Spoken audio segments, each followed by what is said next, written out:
Good evening, all of you.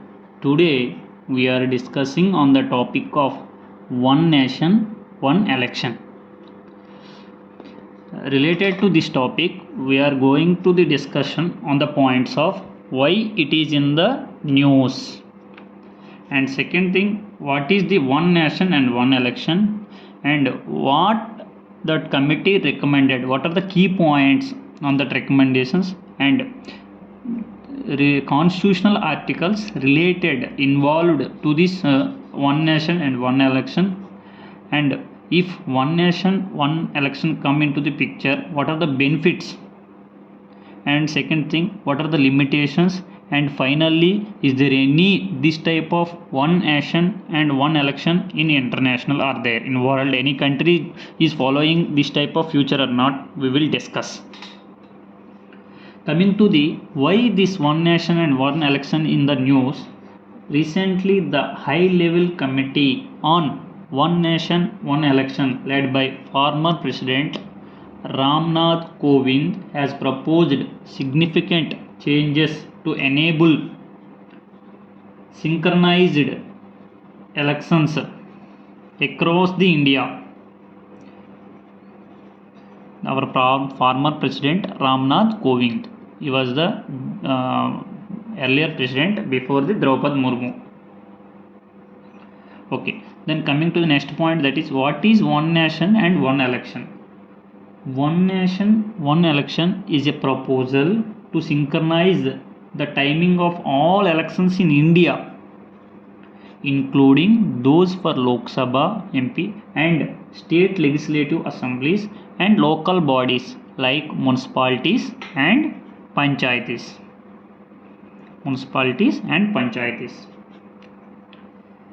Its main aim to streamline the electoral process throughout the India.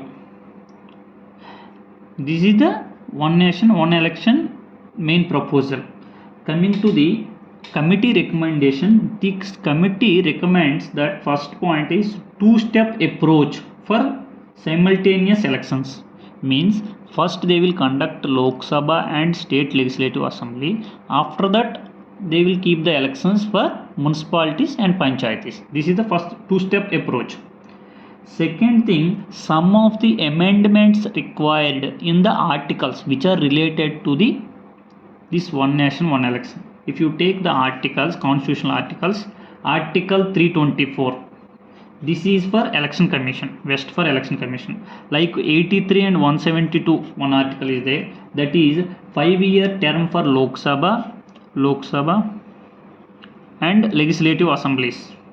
And article 325, this is special electoral roll. And 328 and 327 is there, this is powers of legislation of states, Some of the amendments are required in these articles which are related to this one nation one election. This is also one of the recommendation from the high level committee. And single electoral and electoral identity cards, means throughout India only one identity card is required. And second thing, presidential notification should required.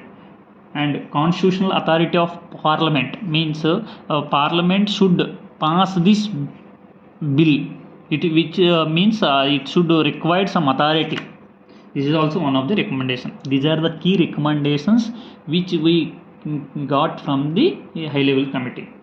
Coming to the, if suppose in the India one nation one election came, what are the benefits?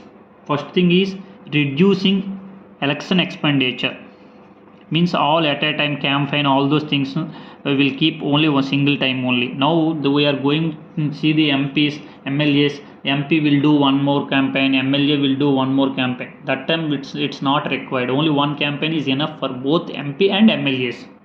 And second thing, better governance and water convenience, means no need to water come from anywhere to their local places. So every time they can come one time and they will do the voting.